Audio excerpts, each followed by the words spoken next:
ಅನೇಕ ಕಲೆಗಳನ್ನ, ಸಂಸ್ಕೃತಿಯನ್ನ, ಸಾಹಿತ್ಯವನ್ನ, ಭಾಷೆಗಳನ್ನ ಈ ದೇಶಕ್ಕೆ ಕೊಟ್ಟಂತ ಧರ್ಮ ಯಾವ್ದ್ರಿ? ಅದು ಜೈನ ಧರ್ಮ. ವಿಶ್ವಕಾಂತ ಶೂನ್ಯಶಾಸ್ತ್ರವನ್ನ ಕೊಟ್ಟದ್ದು ಜೈನ ಧರ್ಮ. ನಾವು ಧರ್ಮದ ಗರ್ವದಿಂದ ಹೇಳಕತ್ತಿಲ್ಲ, ಸತ್ಯವನ್ನ ಸ್ವೀಕಾರ ಮಾಡ್ಬೇಕು.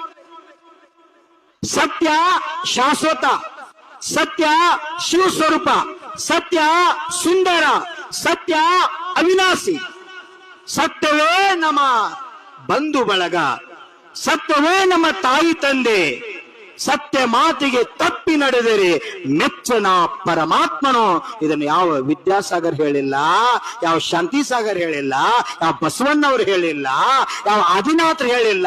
ಕರ್ನಾಟಕದ ಯಾರೋ ಇವತ್ತು ಪುಣ್ಯಕೋಟಿ ಅಂತ ಕರಿತೀವಿ.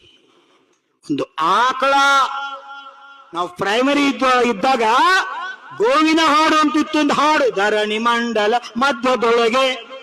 ವಾ ವಾ, ಎಂತ ಸುಂದರ ಪದಾರಿ.